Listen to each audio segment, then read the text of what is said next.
உலகம் முழுவதும் வாழக்கூடிய கடவுளருள் டிவி நேயர்கள் அனைவருக்கும் உங்கள் தாம்பரம் ஸ்ரீ வாராகி ஈசநேசன் சுவாமிகளுடைய நல்லாசிகள், வாழ்த்துக்கள். ஜெய் வாராகி, ஜெய் ஜெய் வாராகி. வேயுரு தோழிபங்கன் விடமுண்ட கண்டன் மிக நல்ல வீணை தடவி மாசரு திங்கள் கங்கை முடிமேல் அணிந்து என் உளமே புகுந்த அதனால் ஞாயிறு திங்கள் செவ்வாய் புதன் வியாழன் வெள்ளி சனிப்பாம்பு இரண்டும் உடனே ஆசரு நல்ல நல்ல அவை நல்ல நல்ல அடியார் அவர்க்கு மிகவே எல்லாமல்ல அம்மையப்பனாக விளங்கக்கூடிய சொர்ணாம்பிகை அம்பா சமேத பீமீஸ்வர பெருமானுடைய திருவடிகளையும் ஆதித்யாஜ சோமாஜ மங்களாஜ புதாஜ குரு சுக்கர சனீபியஸ்ச ராகவே கேதவே நமஹ ஆதித்யாதி நவகிரகங்களையும் என்னுடைய குருநாதரையும் என்னுடைய உபாசனை தேவதை அன்னை வாராகி அம்பாளுடைய மலரடிகளையும் பணிந்து உலகம் முழுவதும் வாழக்கூடிய அன்பு பக்தர்களே, அன்பு நேயர்களே, குரு பகவான் வக்ரகதி அடைகிறார். குரு வக்ரம். பொதுவாக குரு பகவான் சுபகிரகம் இல்லையா? நம்ம எல்லாருக்குமே தெரியும் குரு பகவான் சுபகிரகம். சுபகிரகம் சுபத்துவத்தோடு இருக்கின்ற பொழுது எப்பேற்பட்ட கஷ்டங்கள் இருந்தாலும், அது ஆணாக இருந்தாலும் பெண்ணாக இருந்தாலும், ஏதோ ஒரு வகையில் அவனை கட்டி காப்பாற்றி கைப்பிடிச்சி மேலே கொண்டு விட்டுருவார். சிக்கல்லாம் வரா மாதிரி இருக்கும், சிக்கல்லையே இருப்பாங்க, சட்ட சிக்கலில் போய் மாட்டிப்பாங்க. ஆனால் சம்மந்தமே இல்லாமல் ஏதோ ஒரு கிரகம் நல்ல கிரகம் பார்த்தது, சுபகிரகம் பார்த்தது அப்படின்னாக்கா நாம் எழுதி கொடுக்கலாம், இவர் நிச்சயமாக இந்த பிரச்சனையிலிருந்து காப்பாற்றப்படுவார். நம்ம சொல்லி அனுப்புவோம், ஜோசியர் சொல்லி அனுப்புவார். நீங்கள் நிச்சயமாக நல்லா இருப்பீங்க சார், இந்த பிரச்சனை நீங்கள் வெளியில் வந்துடுவீங்க சார், போங்க. அது என்றைக்குன்னு சொல்ல முடியாது, ஆனால் வந்துடுவீங்க. அப்போ சுபகிரகம் சுபத்துவத்தோடு இருக்கின்ற பொழுது அந்த ஜாதகன் காப்பாற்றப்படுகிறான். அது ஆணாக இருந்தாலும் பெண்ணாக இருந்தாலும், குழந்தையோ பெரியவங்களோ யாரோ ஒருத்தர். அதே கிரகம் வலுவிழந்தனா என்னங்க, அஸ்தங்கம், ஜீரோவாயிடுறது. அல்லது வக்ரமானால் 50% தான் வேலை செய்யும், அஸ்தங்கம்னா ஜீரோவாயிடும். அப்போ வக்ரகதி அடைகின்ற பொழுது அந்த சுபகிரகமே ஆனாலும் அது 50% தான் வேலை செய்யும். இதெல்லாம் நம்மளுடைய ரிஷிகள் நமக்கு சொல்லி கொடுத்துருக்குறாங்க. ஒரு கிரகம் நேர்நிலையில் நிற்கின்ற பொழுது 100% வேலை செய்யும், வக்ரகதியில் இருக்கும் பொழுது 50% வேலை செய்யும். அஸ்தங்கம் ஆகுமே ஆனால் அது வேலையே செயலிழந்து விடும், ஜீரோவாகிடும்னு சொல்கிறாங்க. அப்போது நம்முடைய ஆதித்யாதி நவகிரக மண்டலத்திலே தேவாதி தேவர்களுக்கெல்லாம் பிராமணனாக விளங்கக்கூடியவன் அந்த குரு பகவான், பிரகஸ்பதி அப்படின்னு சொல்லக்கூடிய குரு பகவான். நம்ம எல்லாருடைய புண்ணிய கணக்குகளை அவன் தான் கையில் வச்சுட்டு இருக்கார். பிரஜாபதி அப்படின்னு சொல்லக்கூடியவர். இன்னொருத்தருடையும் நம்ம கணக்கெல்லாம் இருக்குது, தர்மராஜன், தர்மராஜன், அவர்கிட்டையும் நம்ம பாவ கணக்கெல்லாம் அவர்கிட்ட இருக்கும். புண்ணிய கணக்கு பூரா நம்ம குரு பகவான்கிட்ட பிரகஸ்பதி கிட்ட இருக்கும். பிரஜாபதின்னு சொல்லலாம், பிரகஸ்பதின்னு சொல்லலாம். அப்போ நம்முடைய புண்ணிய கணக்குகளை எல்லாம் பார்த்து அதற்கு ஏற்ப பல நல்ல விஷயங்களை பூர்வ புண்ணியத்தின்படி நல்ல பலன்களை நல்ல பாக்கியங்களை எல்லாம் வாரி வழங்கக்கூடிய குரு பகவான் வக்ரம் அடைகிறார். வக்ரம்னா என்ன சார் அப்படின்னா, சூரியன் ஒரு கிரகத்திற்கு, அது எந்த கிரகமாக, எல்லா கிரகமும் சந்திரனை தவிர எல்லா கிரகமும் வக்ரம் அடையும். நல்லா புரிஞ்சுக்கணும். சந்திரனை தவிர சுக்கிரன் புதன் செவ்வாய் இவங்க 3 பேரும் வக்ரம் அடைந்து ரொம்ப ரேர். புதன் அடிக்கடி அஸ்தங்கம் ஆகிடுவார், சுக்கிரன் அஸ்தங்கமாகலாம், செவ்வாய் அஸ்தங்கமாகலாம், ஆனால் வக்ரம்ங்கிறது ரொம்ப ரேர். அப்போது வக்ரம் என்பது என்ன அப்படின்னு கேட்டிங்கன்னா, இதுதான் ஃபார்முலா. ஒரு கிரகத்திற்கு, குறிப்பிட்ட ஒரு கிரகத்திற்கு சூரியன் 5ஆம் பாவத்தில் வருகின்ற பொழுது அந்த கிரகம் வக்ரம் அடைகிறது.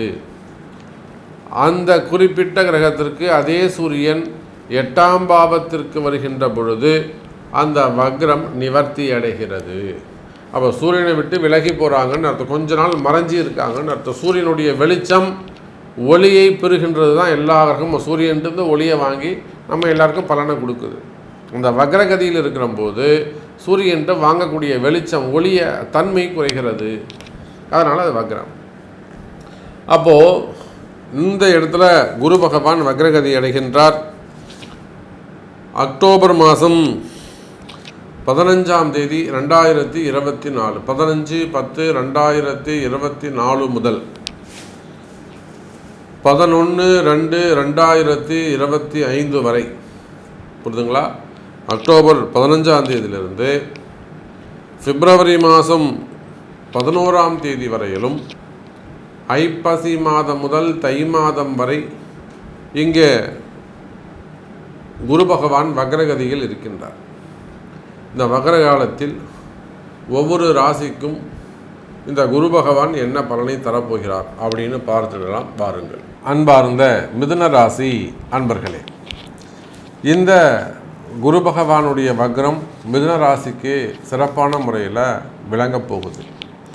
பொதுவாகவே மிதுன ராசி அன்பர்கள் நமக்கு ரொம்ப பரிச்சயமானவர்கள், நெருங்கிய நண்பர்கள் அப்படி கூட நம்ம சொல்லலாம். ஏன்னா இந்த மிதுன ராசியை பொறுத்தவரையில் மிகவும் கஷ்டப்படக்கூடியவர்கள், நல்ல ஒரு வாழ்ந்து கட்ட குடும்பம்னு சொல்லுவாங்க பார்த்தீங்கன்னா, அதுபோல் ஒரு உயர்ந்த வாழ்க்கை, நல்ல ஒரு பணக்கார வாழ்க்கை, ஒரு சுகபோக வாழ்க்கை, ஒரு கௌரவமான வாழ்க்கையை வாழ்ந்தவர்கள். அதை விட்டு வெளியில் வர முடியாமல், அதுக்கு கீழேயும் போக முடியாமல், அதை காப்பாற்றிக்கிறதுக்காக போராடக்கூடியவர்கள் இந்த மிதுன ராசி என்பர்கள். அப்போ பார்த்துக்கோங்க, ஒரு நல்ல வருமானம், ஒரு நிலையான உத்தியோகம், நிலையான தொழில் அமைப்புகள், ஒரு நல்ல சர்க்கிள், இதெல்லாம் இருந்திருக்கும். ஆனால் கடந்த காலங்களில் ஒரு 2-3 வருஷத்தில் எல்லாமே இந்த சனி பகவான் போட்டு ஸ்பாயில் பண்ணிகிட்ருப்பார், திக்குமுக்காட செய்திருப்பார். அப்போது இந்த மிதுன ராசி என்பர்கள் இருக்கிற அந்த ஸ்டேஜை கீழேயும் போக முடியாமல், மேலேயும் வர முடியாமல், இருக்கிறதையும் காப்பாற்றிக்க முடியாமல் ஒரு போராட்டத்தில் இருந்து கொண்டிருக்கக்கூடிய மிதுன ராசி என்பர்களே, அப்போ உங்கள் கஷ்டம் என்ன என்பது எனக்கு தெரியும். நீங்கள் ஆணாக இருந்தாலும், பெண்ணாக இருந்தாலும், உள்நாடாக இருந்தாலும், வெளிநாடாக இருந்தாலும், குடும்ப பெண்களாக இருந்தாலும், படிக்கக்கூடிய மாணவ செல்வங்களாக இருந்தாலும், வேலை தேடக்கூடியவர்களாக இருந்தாலும், அல்லது கௌரவமான குடும்பத்தை சேர்ந்தவர்களாக இருந்தாலும், வயோதிக பருவத்தில் இருந்தாலும், ரிட்டையர்டு பர்சனாக இருந்தாலும், அப்போ மிதுன ராசி அல்லது மிதுன லக்னம்னு சொல்லிட்டா போராட்டத்தில் இருக்கிறார்கள் அப்படின்னு நம்ம ஒரு வரியில் சொல்லிடலாம். அந்த மாதிரி போராட்டத்தில் இருக்கக்கூடிய மிக உயர்ந்த பண்புடைய, நல்ல பேர் புகழ் பெற்றிருக்கக்கூடிய எனதருமை மிதுன ராசி நேயர்களே, இப்போ இந்த குருவுடைய வக்ரம் அதுதான் நீங்கள் கவனிக்கணும். இந்த குருவுடைய வக்ரத்தை பொறுத்தவரையில் 12ஆம் இடத்தில் குரு பகவான் வக்ரகதி அடைகின்றார். 12இல் குரு வக்ரம். பாருங்கள், 12 மறைவுஸ்தானம், விரயஸ்தானம். அதோடு மட்டுமல்லாது குரு உங்களுக்கு பாதகாதிபதி. உண்மைதானே? நீங்கள் லக்னமானாலும் ராசியானாலும் குரு உங்களுக்கு பாதகாதிபதி, முழு அசுபர். அதோடு மட்டும் இல்லைங்க, 10ஆம் அதிபதி, கர்மஸ்தான அதிபதி, கர்மகாரகன். அப்போ 7-10 குரு முழு அசுபராக மாறி 12இல் மறைந்திருப்பது மிதுனத்திற்கு சிறப்பு. அதிலும் மறைந்த குரு வக்ரகதி பெறுகின்ற போது அதைவிட மிக சிறப்பான பலன்களை அடையப் போகிறீர்கள் மிதுன ராசி என்பர்களே. அப்போ உங்களுக்கு ஏதோ ஒரு விஷயம் நடக்கணும். அது வேலை வாய்ப்பாக இருக்கலாம், ப்ரமோஷனாக இருக்கலாம், டிரான்ஸ்ஃபராக இருக்கலாம், நீங்கள் ஒரு அரசு அதிகாரிகளாக இருக்கலாம், காவல்துறையை சார்ந்தவர்களாக இருக்கலாம், டிஎஸ்பியாக இருக்கலாம், எஸ்பியாக இருக்கலாம், உயர் அதிகாரிகளாக இருக்கலாம், அரசு அதிகாரத்தில் பவர் மிக்க ஒரு அதிகாரத்தில் நீங்கள் இருக்கலாம். எத்தனையோ செக்ரட்டரி, சீஃப் செக்ரட்டரி, ஐஏஎஸ், எத்தனையோ நண்பர்கள், உயர்ந்த அதிகாரிகள் நம்ம இடத்திலே, வாராகி இடத்திலே ஒரு நல்ல பக்தர்களாக இருக்கிறார்கள். அதுபோல் உயர்ந்த குடும்பத்தில் இருக்கக்கூடிய பெண்கள், அவங்க கணவருக்காக எவ்வளோ பிரார்த்தனை செஞ்சுக்கிட்டு இருக்காங்க. சாமி, எங்கள் வீட்டுக்காரர் ஒரு நல்ல பிஸ்னஸுங்க, இந்த மாதிரி நாங்கள் ஒரு மல்டி லெவல் பிஸ்னஸ் பண்ணுறோம், எங்களுக்கு ஒரு 7-8 கம்பெனிகள் இருக்குங்க, ஒரு ஷோரூம் வச்சுருக்கோம், ஒரு 2 வீலர் ஷோரூம் இருக்குது, ஒரு எக்ஸ்போர்ட் இம்போர்ட் பிஸ்னஸ் பண்ணுறோம், அது போக ரியல் எஸ்டேட் தனியாக பண்ணுறாங்க, குரூப் ஆஃப் கம்பெனிஸ். ஒரு சில இடங்களில் ஜென்ஸ் இருக்க மாட்டாங்க, அந்த அம்மா மட்டும் நிர்வாகம் பண்ணும். அப்போ அதெல்லாம் நம்ம நேரில் சென்று அவங்களுக்கு 3 நாள் 4 நாள் தங்கியிருந்து பூஜை செஞ்சு கொடுத்துட்டு வந்திருக்கிறோம். அங்கேயே தங்கியிருந்து பூஜை செஞ்சு கொடுத்துட்டு வந்திருக்கோம், உள்நாடுகள் வெளிநாடுகள். அப்போ மிதுன ராசி அப்படின்னு சொல்லிட்டாலே கௌரவமான, ஒரு ஏழ்மையான சூழ்நிலையில் இருந்தாலும் வறுமையான சூழ்நிலையில் இருந்தாலும் சுய கௌரவம் உடையவர்கள், நற்பண்பாளர்களாக இருக்கக்கூடியவர்கள் இந்த மிதுன ராசி என்பர்கள். அப்போ இந்த 12ஆம் இடத்தில் மறைந்திருக்கக்கூடிய குரு சிறப்பு.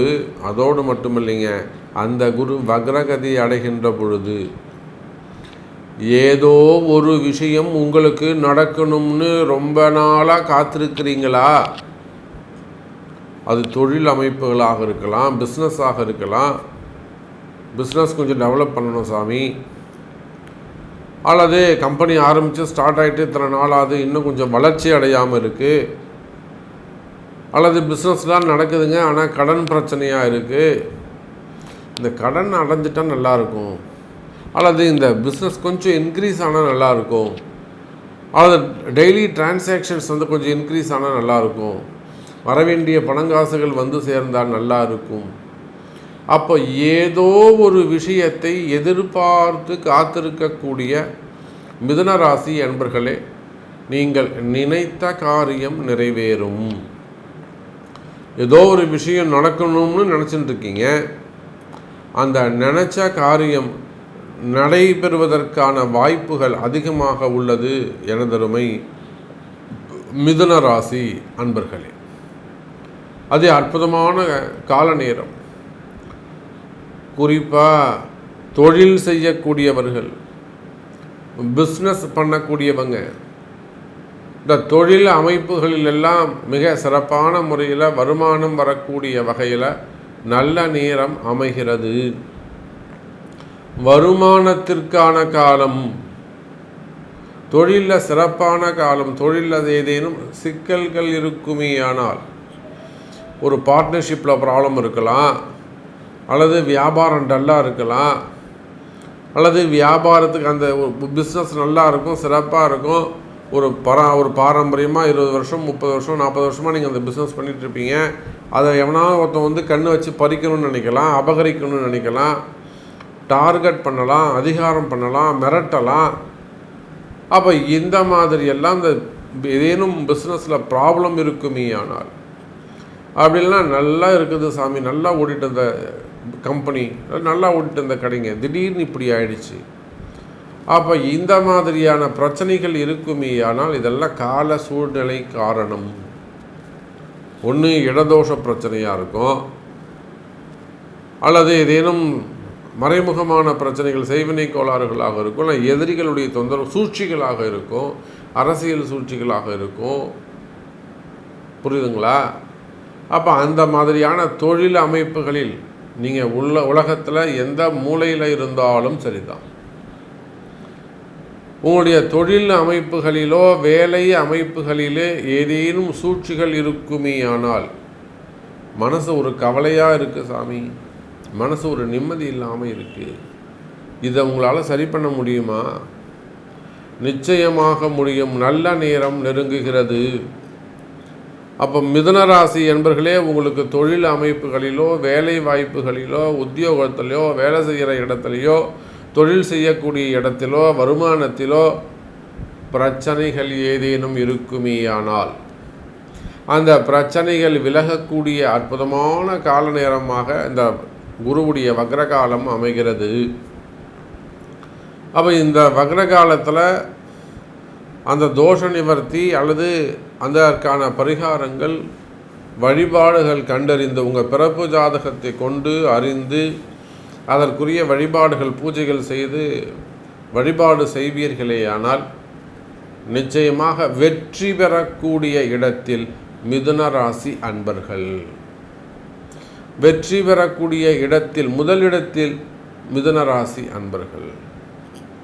அப்போ மிதுன ராசி அன்பர்களே, உங்களுக்கு அந்த குடும்ப கஷ்டமாக இருக்கலாம், குடும்ப பிரச்சனையாக இருக்கலாம், கணவன் மனைவி இடையே வரக்கூடிய கருத்து வேறுபாடுகளாக இருக்கலாம், அல்லது வம்பு வழக்குகளாக இருக்கலாம், சொத்து பிரச்சனைகளாக இருக்கலாம், அல்லது வயசான காலத்தில் டிவோர்ஸ் கேட்கக்கூடியவங்களாக இருக்கலாம், வயோதிக பருவத்தில் வரக்கூடிய திருமண ஆசைகளாக இருக்கலாம், காதல் திருமணத்திற்கான தடைகளாக இருக்கலாம், ஜாதக தடைகளாக இருக்கலாம், மேட்சிங் ப்ராப்ளம் இருக்கலாம், அல்லது திருமணம் நடந்து அதில் ஏதேனும் கருத்து வேறுபாடுகள் பிரிவுகள் இருக்கலாம், வசியம் சம்பந்தப்பட்ட இடத்துல போயிட்டு சிக்கலில் மாட்டின்னு இருக்கலாம், அல்லது சொத்து தகராறுகள் வம்பு வழக்குகள் இருக்கலாம்.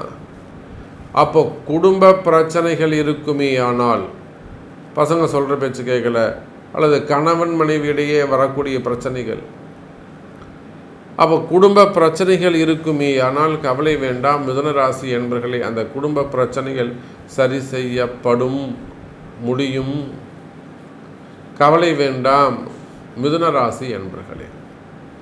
அப்போ கடன் சுமைகள் மெயினாக நம்ம மிதுனத்துக்கு அதுதான் சொல்லணும்.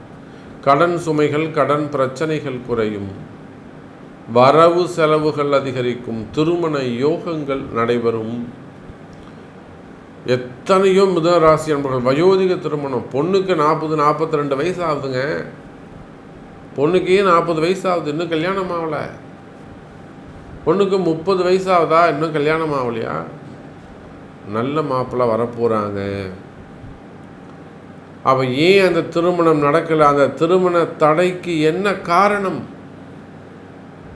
அந்த காரணத்தை அறிந்து அதற்குரிய பரிகாரங்கள், திருமண பரிகாரங்கள் செய்வீர்களேயானால் நிச்சயமாக திருமணம் நடைபெறும் என்பதை தெரிவித்து கொண்டு, நிறைய விஷயங்கள் இந்த குருவுடைய வக்ர காலத்தில் குழந்தை பாக்கியத்துக்காக வேண்டவங்களாக இருக்கலாம், கடன் தீர்வதற்காக இருக்கலாம், படிப்பு மேல் படிப்பு வெளிநாடு போகிறவங்களாக இருக்கலாம், எக்ஸாம் எழுதக்கூடியவங்களாக இருக்கலாம், நீட் எழுதக்கூடியவங்களாக இருக்கலாம், அதே போல் ஆயுள் ஆரோக்கியம் உடல் பிரச்சனைகளாக இருக்கலாம். ஸோ நிறைய ப்ரேயர்ஸ், நிறைய விஷயங்கள் உங்கள் மனசில் தாக்கங்கள் இருக்கும், ஏக்கங்கள் இருக்கும், மன கவலைகள் இருக்கும்.